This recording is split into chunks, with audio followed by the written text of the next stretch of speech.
elections. Well, joining us now for more is Newsmax foreign policy analyst and former Trump campaign foreign policy advisor, Waleed Farish, and geopolitical analyst, Harley Lippman. We're going to jump right in. Good morning to both of you. Good morning. Good morning. Harley, will President Erdogan's two-decade reign actually come to an end? I was shocked when I heard it was this close. I didn't think that there would be a real challenge, but it looks like there actually is.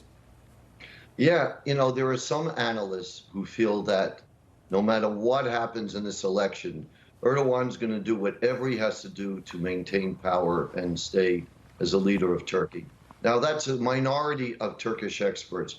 Most people feel that while this election may not be fair, it is free. And that indeed, if Erdogan loses, he will be out. And that is something that would probably be very much welcomed by the United States, Western allies, and nations in the Middle East, because they see Turkey as a disruptor, because Turkey is seen as a radical Islamist nation, even though they're a member of NATO. Yeah, and Waleed, what stuck out to me at first was that 85% inflation that they're experiencing. I mean, I'm thinking about our inflation and how it has been so crippling for Americans, and that number is just off the charts. But also for our American audience, Daniel Cohen spoke to this. Why is this election so important from a U.S. standpoint?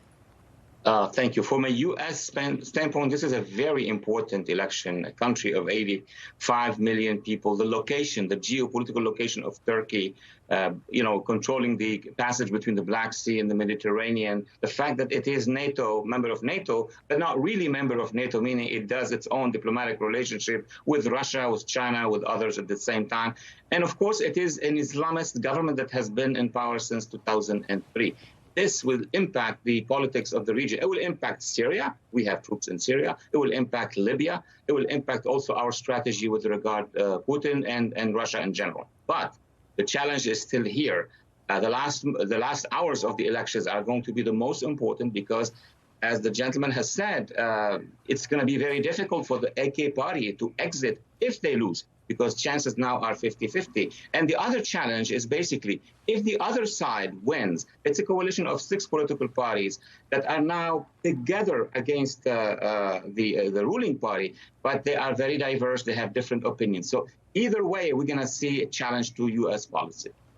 Well, we know Turkey is still reeling from the earthquake that hit the nation earlier this year. It is terrible. Harley, how will that play out into voters' decision? Well, interestingly, Erdogan got elected originally 20 years ago because he complained about the previous government not taking care of the Turkish people when they had a similar earthquake and they had other problems.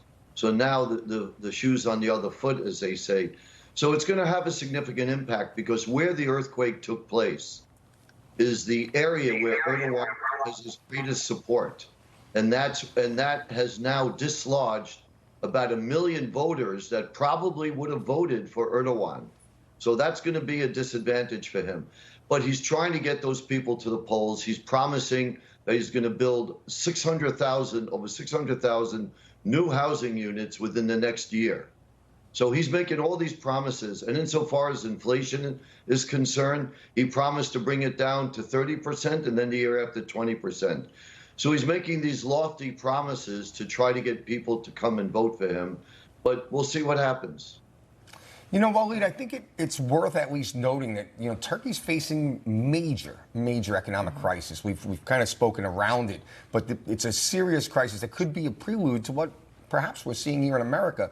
So could the Turkish elections be used to predict the U.S. election outcome in 2024?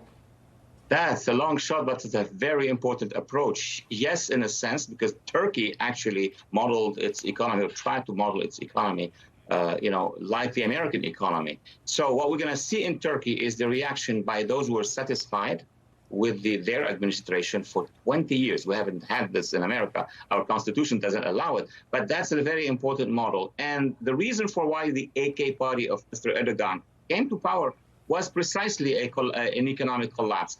In America, we've seen this several times where economy would impact. But in Turkey, that could lead to a breakdown of the system, which until now we haven't had that experience in America. We're close, but not that same experience. Well, thank you. Waleed Faris and Harley Lippman, a happy Mother's Day to those in your family. Thanks for being with us. Thank you.